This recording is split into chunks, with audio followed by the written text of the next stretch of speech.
and welcome to the Hudson Institute. I am your host, Josh Block, an adjunct fellow here at the Institute, and I am honored to be joined today by three of the world's leading experts in counterproliferation, nuclear weapons, and protecting the United States and the world from the threat of rogue regimes in possession of the world's most dangerous weapons. Ken MacDonald is here. Ken spent over 30 years investigating just these kinds of crimes for the Customs Department, for the Department of Homeland Security, where he was one of the top officials protecting the United States and investigating counterproliferation, and led to the arrest and interdiction of countless plots, crimes, and criminals that were targeting the United States and working to advance programs like Iran's nuclear weapons. Olli Heinonen was the former deputy director of the IAEA, was in charge of all of its inspections, and is a distinguished fellow at the Stimson Center. We're honored to have Olli Heinonen with us today. And of course, David Albright. David is one of the leading experts in nuclear weapons. He's the head of the Good ISIS. It's one of the country's top think tanks in nuclear weapons research. He was an inspector himself. He recently wrote a breakthrough book with his partners, Iran's Perilous Pursuit of Nuclear Weapons, which details so much about what we didn't know about Iran's nuclear weapons program and how much we now do know, a lot of it based on the archive that the Mossad secreted out of Tehran. 300 tons of information, remarkable stuff. I'm sure some of it has some bearing on the conversation we're going to have today, which is about Iran's effort to procure, kidnap, and do other things to advance its work. This is something David knows a great deal about. He's the co-author of the Illicit Trade Network, Connecting the Dots, characterizing and drawing lessons from tactics and methods of illicit procurement to improve counterproliferation. Volume 1, and it's not nearly as dry as it sounds, I must say. It's fascinating stuff, actually. So it really is. You know, it's very dramatic. You know, money laundering, weapons procurement, human smuggling, human trafficking, all of these things have something in common. They all have to go through some tubing. They have to go through some method of smuggling. And I think that, you know, what we'll hear is that the people who are involved in terrorism are likely involved in drug smuggling, are likely involved in weapons smuggling, and likely involved in other nefarious acts. So, you know, it's no surprise that we find Iran at the center of this conversation today. It is timely, however, since the negotiations between the United States and Iran and the P5 seem to have gotten to an impasse. And actually, as a way of trying to extort pressure on the United States, in addition to increasing the production of uranium metal to 60% enrichment and threatening to go to 90% in other ways, they have been continually kidnapping and you know, just as well as attacking the United States. And just last week, 4 Iranians were indicted for a plot to kidnap an Iranian American woman in Brooklyn, I guess, take her to a boat. Is that right, Ken? And then get her out of the country and then take her back to Iran. These are not idle plots. Just a handful of years ago, the Iranians were again indicted for working with a Mexican cartel, working with others, trying to blow up a restaurant here in Washington, D.C. and attack the home of the Israeli ambassador and the Saudi ambassador, again, using networks and proxies and things in some somewhat sophisticated, not other ways, kind of dumb ways, but this is how it works, I suppose. So the Iranians continue to be a threat here at home in these meaningful ways, and certainly abroad. They've attacked American forces recently, and they continue to try to trade folks they have in prison for others here and to extract concessions from the West. These are all experiences that Ken, you and David and Olli are familiar with in terms of Iran's conduct. As you look at the situation today, Ken, when you're seeing Iran do the things that it's doing, how do you describe its tempo in your experience, and what is it up to in terms of its behavior? They're steady. They have not really changed over the years. They have a long and practiced regime of being able to go after the goods they need internationally through whatever techniques they want to apply. They have a whole plethora of techniques that are utilized. When we talk about the exchange of hostages or prisoners, that's something that's been tried and true. They used that back in the original JCPOA The administrations tried to delink the exchange of personnel with the actual agreement, not much success. They were able to do that, but this is something that I think they have seen success in, that they will continue to do as long as it reaps benefits for them.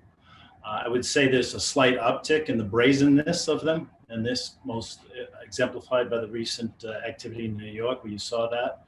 I'm not intimately familiar with those details, but just the mere fact that they were going after a U.S. citizen on U.S. territory in an attempt to kidnap them and get them out of the country and use them as a hostage and punish those who speak out against the regime is, I think, a slight wind change for them. I've never seen something like that so brazen, at least in the United States. They have done similar activities elsewhere in the world, but this is a first in the U.S. that, as far as I am aware.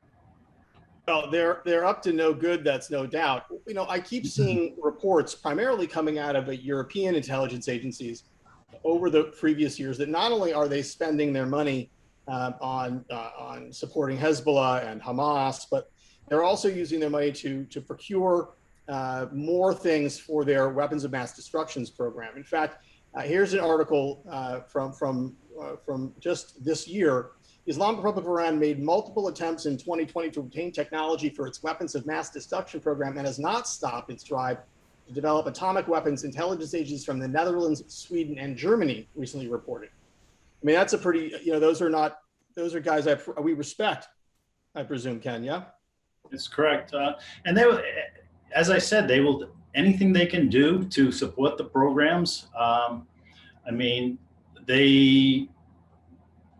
some of the same players that are involved over the years just keep popping up over and over. People that I've been involved in investigations who we weren't able to lay our hands on, going back to the early 2000s, are still in the business in 2017, 2019. They're professionals at procurement, whether it be drugs, if they need drugs, or moving money, if they need money, setting up front companies, if they need to do that.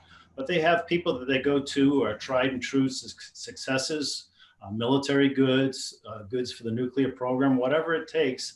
They have experienced personnel, and they will move them and put them in different locations in the world to pursue this. It's one of the reasons, you know, early on when some of the cases that David could refer to, some of this early on as part of the JCPOA, there were, I believe, 21 individuals total, 7 of which were in custody in the United States. They were released, and there were another 14 international fugitives. The charges were dismissed against them. And some pretty bad people, Ken, right? I mean, these are not, I mean, terrible.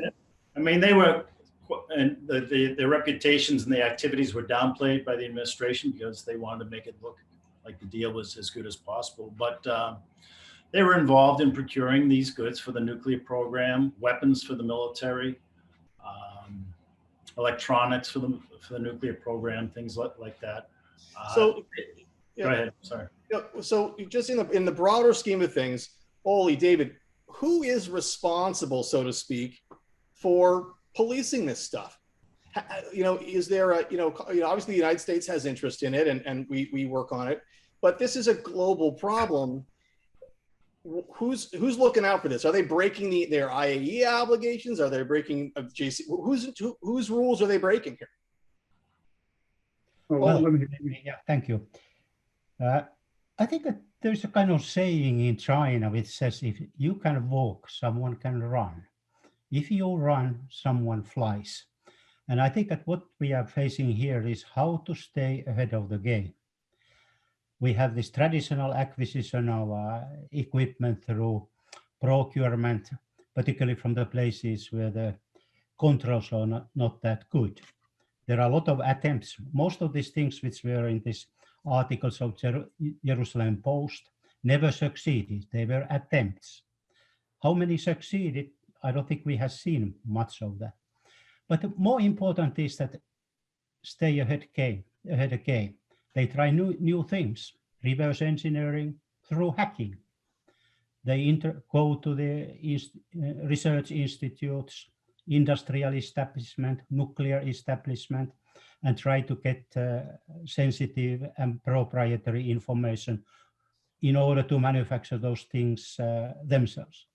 They might be looking three-dimensional printing, which is a new way to, if you got the drawings, you can produce the piece of equipment. You cannot produce components which you cannot produce with this methodology because they need to be much harder. And these are mainly the rotating components. But things like pressure transducers, which you need in big numbers, those can be produced with 3D printing. Then they do a group called Parasto, which was able to hack some of the IAEA systems and got a long list of scientists with email addresses. And then the next step is to get a contact with them and try to fish information from there. And the other one they use is Facebook. There's a special group which is called Tortugas Hell, which has been trying to make connections, particularly between the US military and defense persons and researchers. So this is, I mean, what we see is these are new methods which we should. Yeah, it's a comprehensive effort, right? Human, SIGINT, theft. I mean, this is truly criminal activity, and it relies on these connected networks, Ken, as you were talking about, that to get all these different things. It's not just choir boys who you go to get your shipment of military equipment or drugs from. David, why in the case of Iran's nuclear program is this so dangerous and so important to keep track of? We already have so much we don't know about. Why is this important? Well, Iran needs to acquire things overseas. Even, Olli mentioned pressure transducers. When we looked into that, and we looked into the networks that were first buying pressure transducers, successfully buying US-made pressure transducers, but while they were doing that, they realized they had to develop methods to make them. But in that, they're subcomponents that Iran can't make, and they were setting up subcomponents that are just beyond what Iran can put together. And the controls tend to be on the pressure transducer, not on the subcomponents. And so this is what, as an example, where Olli says we have to stay ahead of the game. I mean, the authorities need to understand that Iran is breaking down these controlled items, and it's all based on national trade control laws. US has very developed ones. Germany has developed ones. Countries like the UAE or Malaysia have less developed.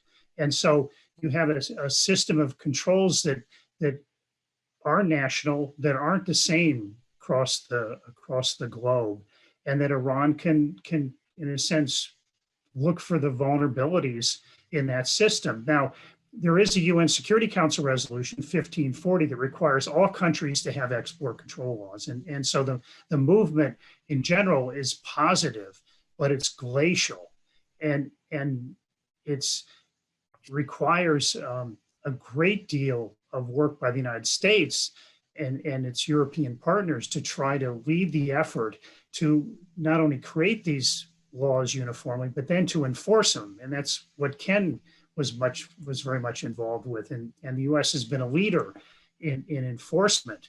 And Ken could tell many tales about how difficult it is to enforce, and how difficult it is when certain countries don't enforce well. Well, it struck me when you said these things are political in nature, the enforcement. I mean, that renders the enforcement regime rather like Swiss cheese, it would seem to me. Ken, that must make the job very, very hard. And at some point, I imagine you see your work undone, as you described. I mean, or slowed down. I know someone who was in a former FBI counterintelligence official who, at one point during the Obama administration, said, "I'm really bored. I'm supposed to be working on these, CONUS and Iran, but I can't do anything. They handcuff all my cases." Does that sound familiar to you? Absolutely. It's one of the cases I was personally involved in. involved the brokering of technology for satellite launch capabilities between the Soviet Union, Russia and Iran. It was a Iranian-born US citizen who was the suspect and who did that activity. He ended up going to jail after a very long investigation, but because of his activities, Iran paid him directly $10 million in US cash. That was his profit for brokering those activities. It did lead to the launch of Iran's first satellite and gave them ballistic missile launch capabilities as well. He served 2 years, and he was one of the individuals who was released as part of the JCPOA. Some of his co-conspirators who were not apprehended, the charges were eventually dropped against them, but those are the same players that are showing up. One of them showed up in Germany, started a front company.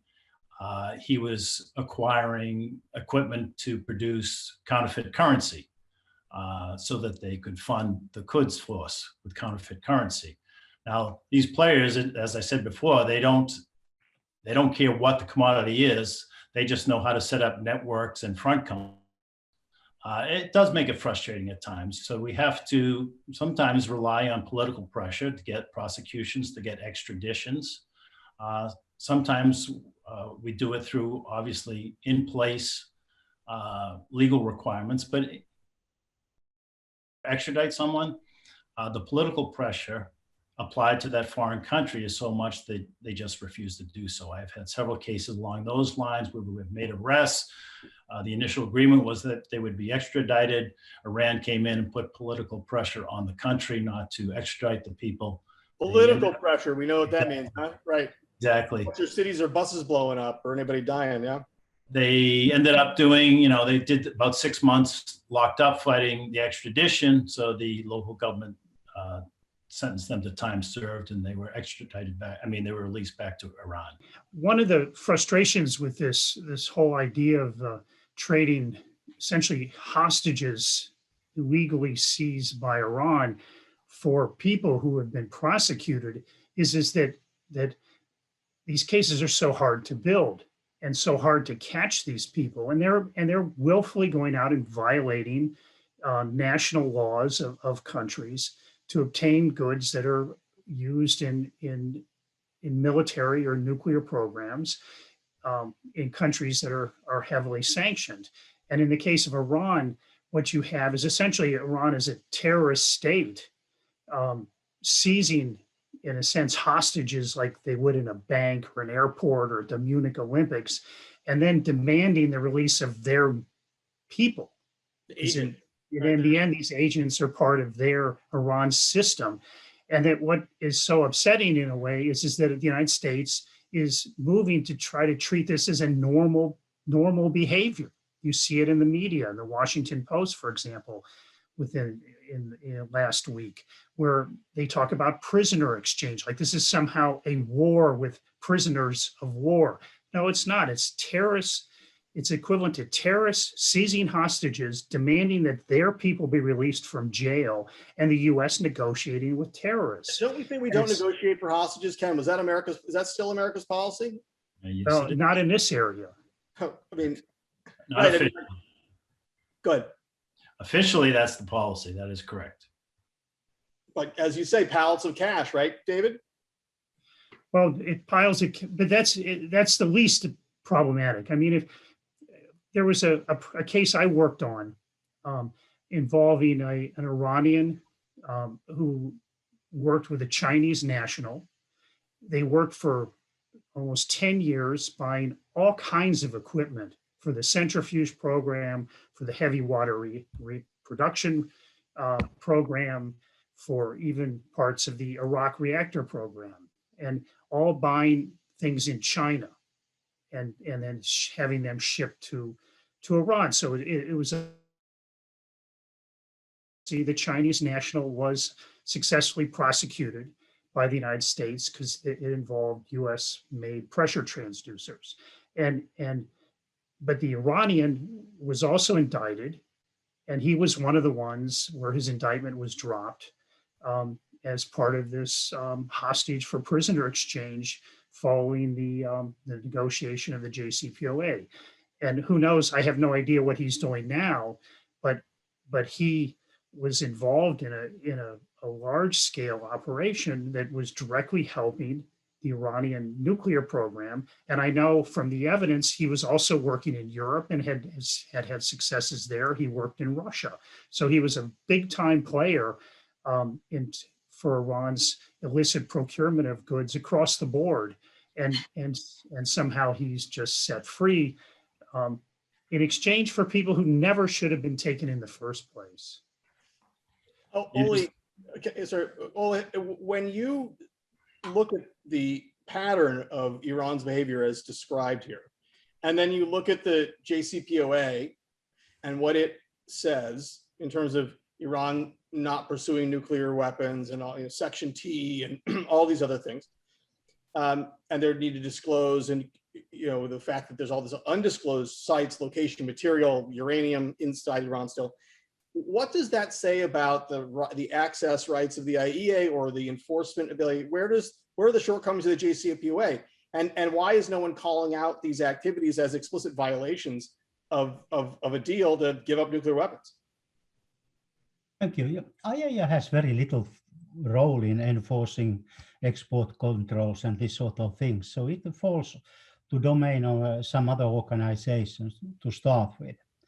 But I think that when we look the behavior in its totality, I remember the American ambassador saying one time in the IAEA board meetings in summer 2003, is this a behavior of a country which plans to produce electricity to light bulbs? When you look that you acquire technologies this way by nuclear weapons related activities, block the IAEA access, all this. So we have here a pattern which has been developed over the time, and none of these tools which we have, whether it's a UN Security Council Resolution 1540, whether it is 2231, JCPOA, or the IAEA Safeguards Agreement, whatever, they cannot put a stop on this. We need new tools. We need to stay ahead of the game. And I think that's what is. And they try all other means which are even more difficult, like using diplomatic pouches. There was equipment which went from Austria to Physics Research Center in Tehran, which then ended up in the Ahmad program. We have seen it.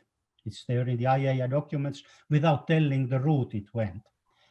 We see in the UN Security Council panel of experts reports money transfers from Iran to the Emirates, guys travel 100 times to bypass the banking system. So all this need to be addressed. And this doesn't come by making just the same JCPOA again and hope that Iran will change its habits.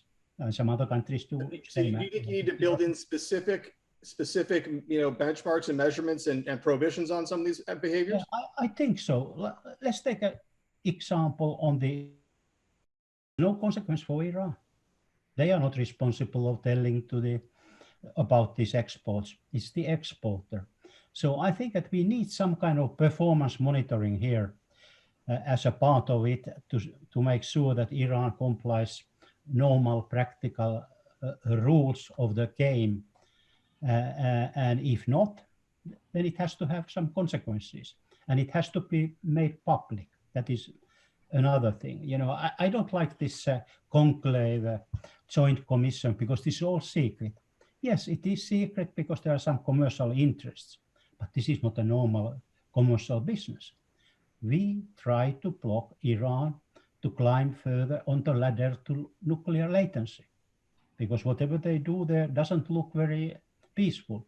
One day when IAEA says everything is okay, yes, then we can look differently enrichment and other activities of Iran, but not before that day. And do you see what kind of international pressure do you think kind of at the higher level, right? Because the guys getting arrested, as you're describing, are their agents, and they want them back. Obviously, they try pretty hard.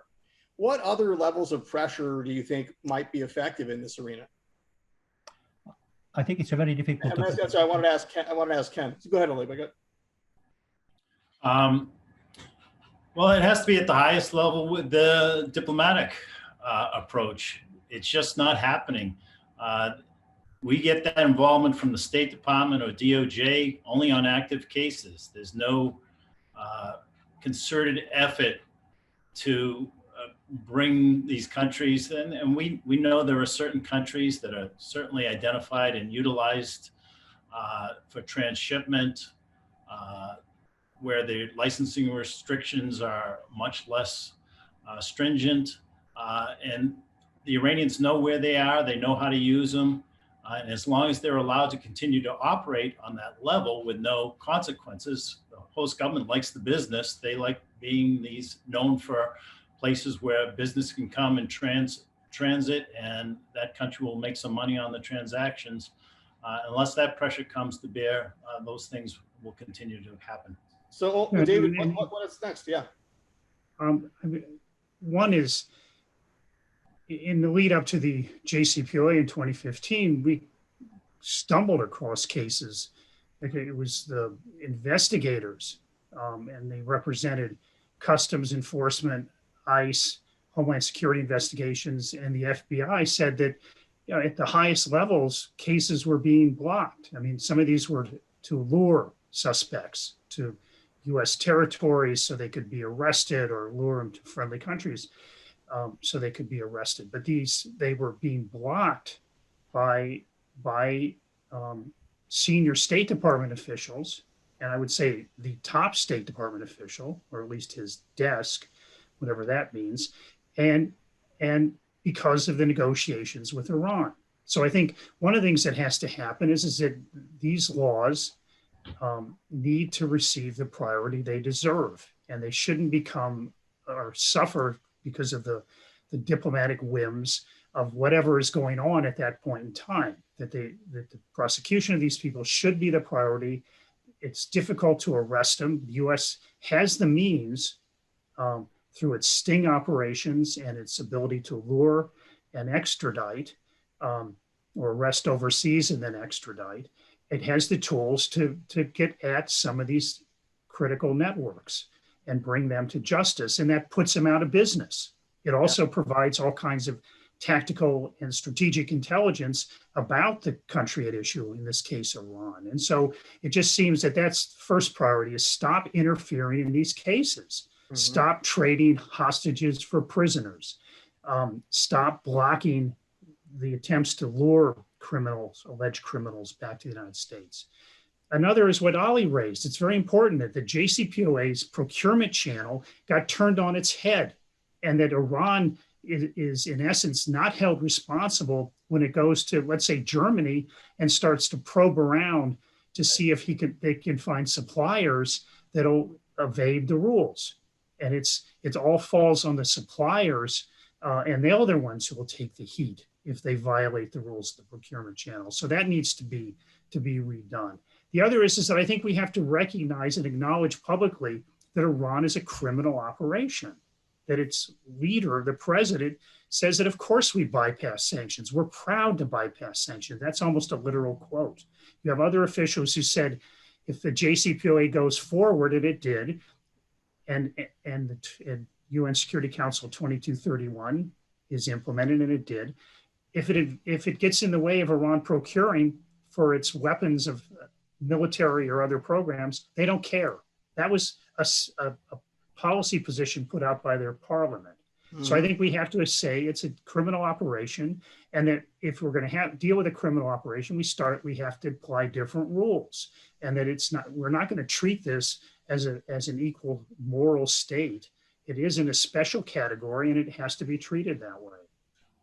But Olli, what is it that these guys are doing at the moment? What are they, what is it that they're trying to get a hold of that makes it so dangerous right now? I mean, the what we see above board from Iran is one thing, right?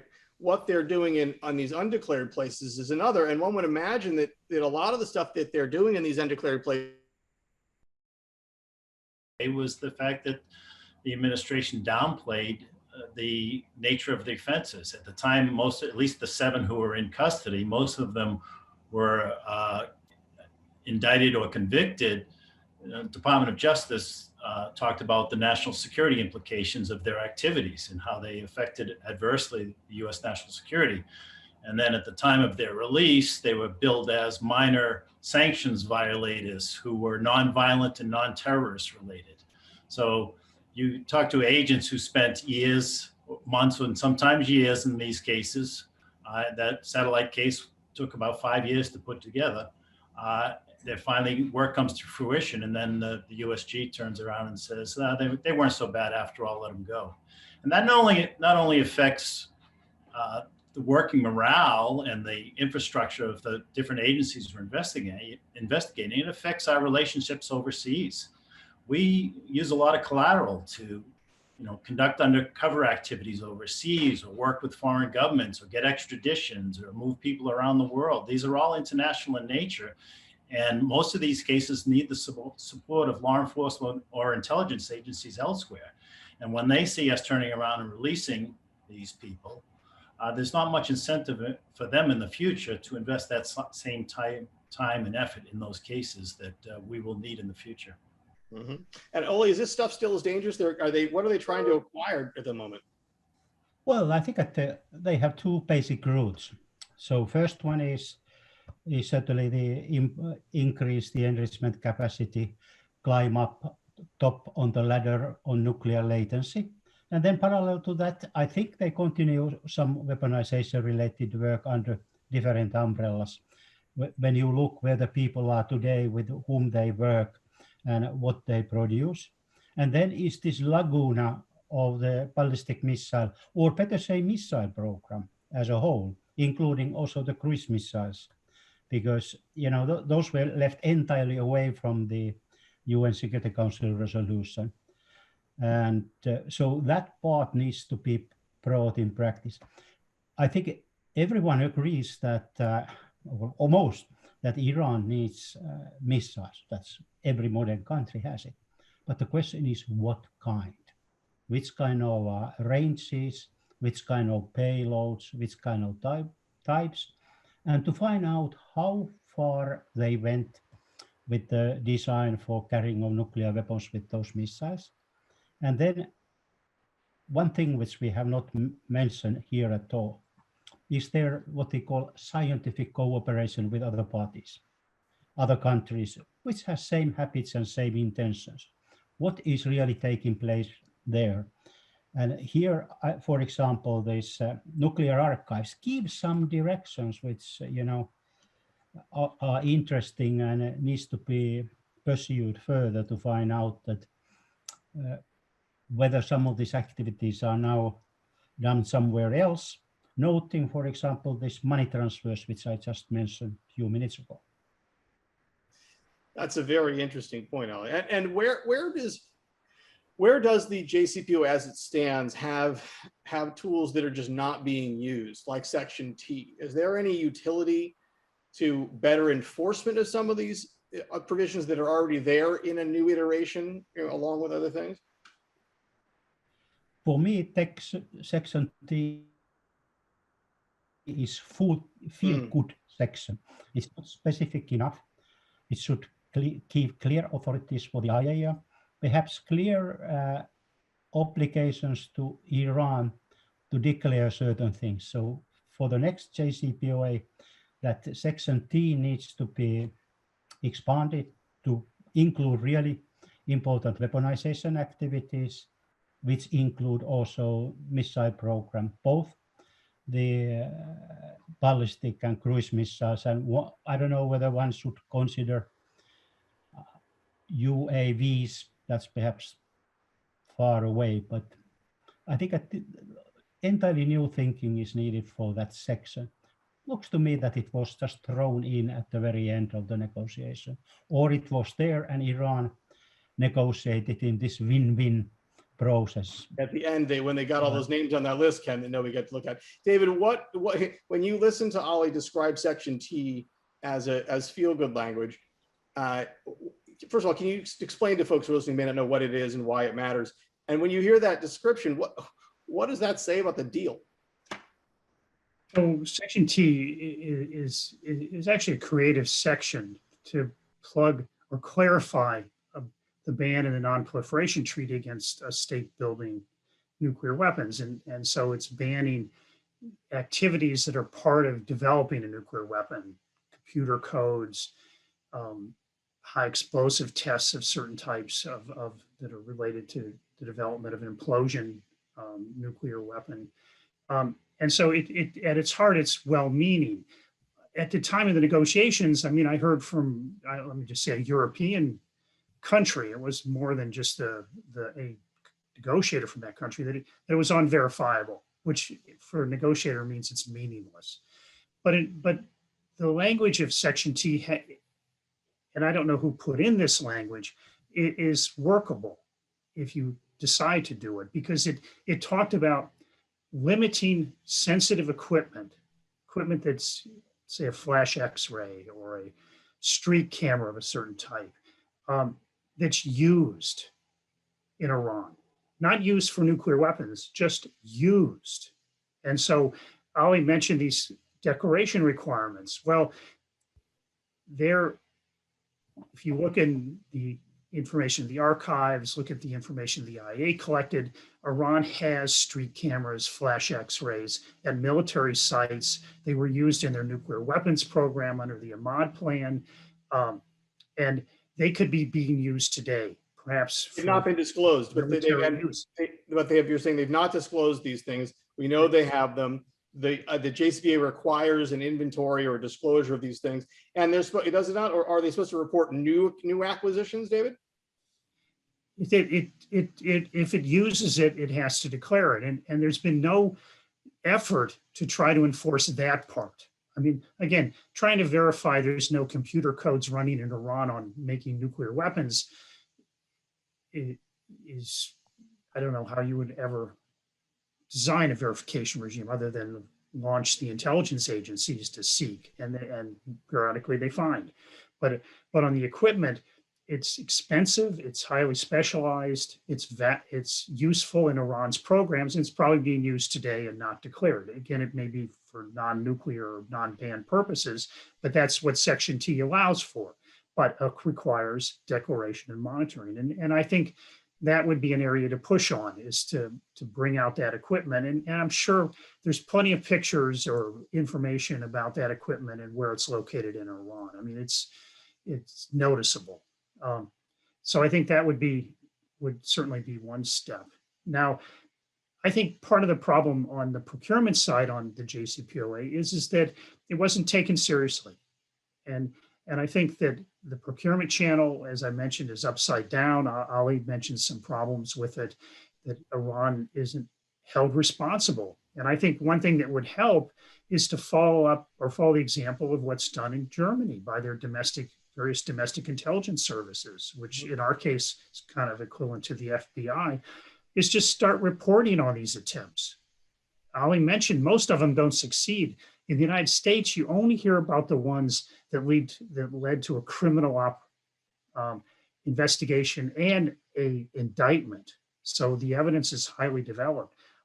Why doesn't the US government start releasing all the attempts that Iran makes to acquire goods illegally that it knows about? And I bet there would be hundreds of them.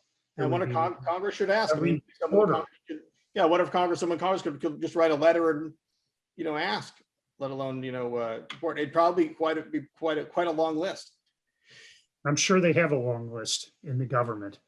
And I think that would shed some needed light on this problem that and help elevate its importance, and people could start to understand what it is Iran's seeking, how it's seeking that information to bolster its military and nuclear capabilities. It's also which is which depends just on the year of the period.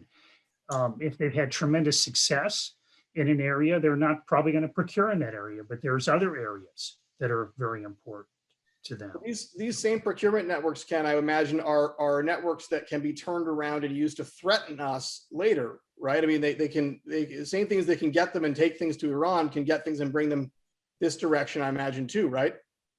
Yeah, once there's some bona fides established for the corporations, companies, front companies, or networks they're using, they can certainly use that in bypassing some of the security measures that come in if you were, in fact, a first-time importer or something of that nature. So once you have a company's up and running, they're established, they haven't been detected as being controlled by the bad guys, then certainly they can be utilized to import whatever activity they want to do. And how would you describe the breadth of their nefarious activities in the United States? They will, as I said earlier, they will use whatever means they can. They will do just sometimes outright smuggling activities. The more advanced operations know the requirements. For instance, commercial export out of the United States, you only have to declare the information of what's being exported if it's worth more than $2,500. Well, we had an Iranian network acquiring accelerometers, and they instructed their US party, who was unwitting, just bring it down to FedEx, bring a couple of them down to FedEx, declare them as parts for a copier machine, and say they're worth $900 each. Well, the cost was about $70,000 each for these things. The US party was obviously involved, but not knowing what in fact the end use would be. So the bad guys knew what the requirements were. They knew that if they show up at FedEx with this, FedEx isn't going to file any export paperwork on it. It's not going to come to the attention of the Customs Service because there is no paperwork, and off it goes. Now, that was not a major procurement effort, but that just shows the knowledge they have of the system. So they will use that type of approach. They will use, as I said, either unwitting or witting intermediaries. A lot of our cases, the exporter is totally unwitting. They don't know. They produce a good. They're being told that it's a company in Belgium who's buying it, and they give them some practical end use for what it's going to be used for. But that Belgian company turns around and re-exports it the same day to Iran or to the UAE, and then it goes from the UAE in. So, as I said earlier, it's a very difficult area because we're not talking about straight contraband. We're talking about what's the requirement, what's the licensing, where it's going, what's the value, and what's the knowledge. That's the other aspect of these cases, that for criminal cases in the US, we have to prove knowledge and intent to convict someone. We have to show that they knew what they were doing was illegal and they intended to violate that law. So just the fact that they exported something without a license is not sufficient to convict them for a criminal offense. Mm-hmm. So David, in terms of the advancements of their project, how important is this procurement channel, both in terms of, just getting stuff you need and, getting things you want to copy and advance? I mean, this is for you and for Olli both. Well, it depends on the period. Iran's pretty advanced state now. And so, as I said, and Olli's alluded to and also mentioned, they're reverse engineering things, and they're buying subcomponents rather than components. But if you go back in time, if they hadn't gotten overseas assistance from the Con network, from Europeans, US companies, they wouldn't have a centrifuge program today. I mean, they could have limped along on some kind of indigenous effort, but it probably would have failed miserably. So the foreign assistance was critical to them having a gas centrifuge program, which is what's driving this entire nuclear crisis. So I think today it's less decisive when you intervene with a seizure, because their program is so much more advanced, but it does hurt them. And one of the things that it's a problem in the United States, but we were able to gain access is the evidence collected in these US cases. Often it's massive, and a very tiny amount is then used in the prosecution because of what Ken mentioned. They have very high standards for indictment and conviction.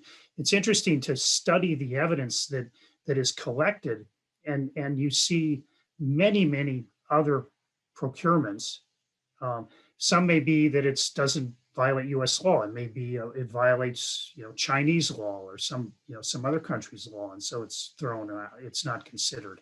It may be that it failed, and it's interesting that many efforts fail because the standards and the efforts to block, or the counterproliferation efforts, have increased over time.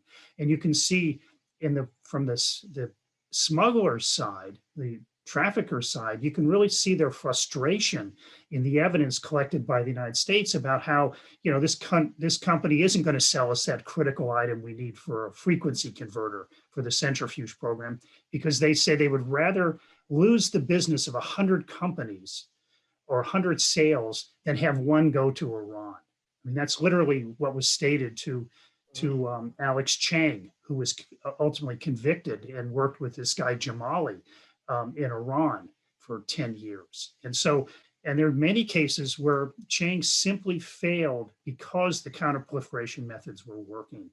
And I think that's very important to learn about. And it's important why I think the evidence should be mined much more in these cases and made public, rather than just the indictment and the evidence associated with the prosecution. So Ken, if there was the political will, what kind of, how much more could be done to it? Could the Biden administration use this as a lever, and maybe Olli, to you then later, could the IAEA, could this kind of stuff be used as a referral? You know, because it seems to me that all this procurement stuff goes into these secret places that no one can get access to. Maybe that's just more reason for the board to note about it and refer to the Board of Governors. You know, those are two questions about political will. Here in the US, Ken, what could be done if the Obama guys take these few months and decide they want to jack up the pressure? So let's may say something about the Board of Governors. You know, there is a school in the IAEA board which thinks that the IAEA secretariat should not get too much involved in the weaponization activities. And there are very strong opponents, Russia in particular, one of them. And that has certainly hampered some of the efforts of the secretariat. If the board doesn't, you know, support you, so how you go? Then it's difficult for them to invoke then some items under the Section T because of that reason. I give you an example which has escaped perhaps much of the notice. Let's go back to the explosive studies in Parchin.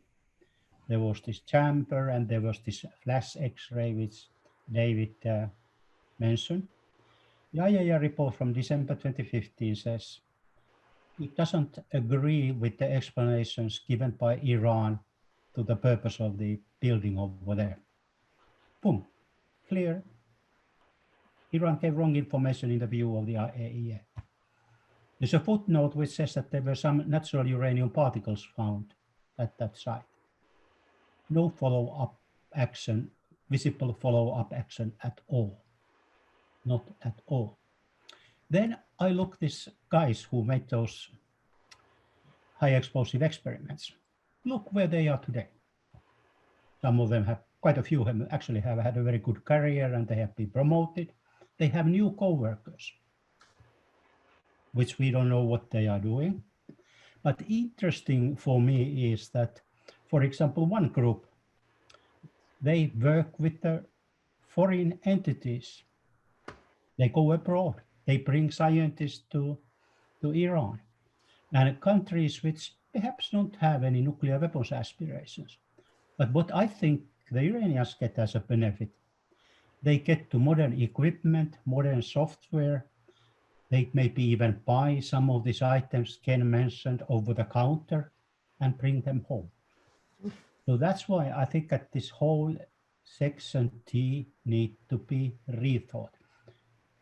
It's not designed such a way that the IAEA Secretariat can take very strong actions. And Ken, what do you think? If there was political will, you know, what could be done here?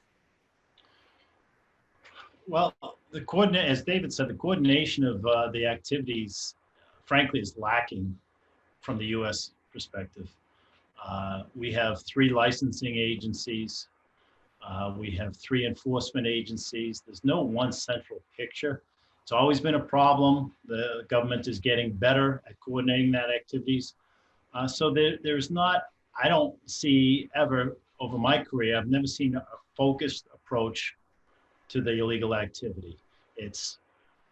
We'll develop what cases we can based on what's reported to us, based on what information is relayed, what industry tells us, who's trying to acquire their equipment. but there's no real concerted effort to say, okay, here's the critical choke point technologies that this country X needs or country Y, Z needs. Here's the companies who produce it. Let's go out and talk to them. Here's the worldwide activity, also similar companies who produce it. But if we had that central focus and picture, then that could be used as leverage just to show that Iran has not slowed down at all. Their activity There's a good idea there, Ken. It seems like we ought to be advocating for the creation of an interdiction bureau, or that we got counterterror, we got the CTC, we got other joint agency, task force or become permanent elements, fast reaction to key things. This does seem like something as the world, evolves that we want to begin to do better job of being coordinated on. Oh, absolutely, and that several years ago, the government undertook what was called the Export Control Reform Review. And they tried to do that. They tried to actually come up with one licensing agency for all activity for both dual use technology, military goods, and nuclear related technology. One licensing agency, one primary enforcement agency, but it takes Congress to do that. It just didn't have the will to do it. They did end up creating a coordination center. It's called the Export Enforcement Coordination Center, which tries to coordinate enforcement activity and outreach activity with industry. It does the best it can, but you really need that on the international level. As you said, we have international coordination centers for cyber crimes, child pornography, all sorts of things that have proved very successfully. But once again, that takes consensus on what constitutes a criminal violation. And we're not there on export controls and sanctions, and especially related to dual-use technology. Well, it seems to me that this is not an issue that's restricted strictly to the threat from Iran and its efforts to procure these things. As we advance through this great power competition over the next decade or two, we're in the midst of watching some of these things happen with China as well. It's of deep concern. Before we close, we've got just a few minutes left here. Olli, what do you think could be done if there was political will at the IAEA? What more could happen? And then, David, what would you like to see, as a next step in both calling these things out in public, perhaps, if that creates the pressure, or advancing some other solution so that we can have more confidence that Iran is not acquiring these things on the sly and building a parallel program? I think IAEA is a good tool to use because of the access rights of the IAEA, but it needs the political support, it needs the support of the board, and perhaps I still maintain, much better definitions for the items which are of concern for the exports and building clandestine installations, and then including any activities related to the weaponization. So new thinking, new language, new authorities, and political support from the board. David? Yeah, I don't want to, much has been said. And let me just add a small piece in a sense, although I think it's important, is that too often export controls are seen as interfering in business. That somehow we've got to go sell overseas and make money, and that's the end of it, and you have to bend the rules, so be it. And it diminishes the criminal aspect, and it ignores the serious damage that's done to US and our allies' security by what is transferred. And so I think more sunlight on this, I think, would be very helpful, so people can really see what it is that's taking place. And so I think the US government should be in the forefront of that, to try to release more information about why export controls are serving US interests and catching criminal and dangerous actors. And I think it would help us avoid this absurd situation where we're in today, where responsible members of the media somehow portray what's going on as a prisoner exchange, not a terrorist extortion of after seizing hostages to try to free its fellow travelers. Yeah, I mean, it clearly there's a role here for those of us who are interested in this issue to talk more about it and talk more about specifically the things that that these folks are acquiring. You know, when you hear Ken say this is what gave him ballistic missile satellite launch capability, that's chilling. You know, this one character. Now they were working with the North Koreans on other stuff, but this is the key. You know, I think the more specifics that are put out about the kinds of things these guys are acquiring here in this way, the more alarming it is. And I do agree that Congress and others in town can help prod the administration in advancing some more of the things that Ken was talking about and giving greater strength to the domestic efforts, but also hopefully to support the IAEA and international bodies who have the right to go in and poke around and see what's there. And if the Iranians don't cooperate, I hope that there will be increasing calls for the Board of Governors to make some kind of referral or make because even if it's not about the JCPOA, you know, there are other things that are going on. And if we're looking to increase pressure on the Iranians in the next period, that seems to me like a couple of good ways to go about it. So any final thoughts, guys? No? Okay. Ladies and gentlemen, thank you so much for joining the Hudson Institute and Ken MacDonald, Olli Heinonen, and David Albright, three of the world's greatest experts in this critical issue for this discussion today. Certainly more to come in the future. Thank you for joining us. Thank you.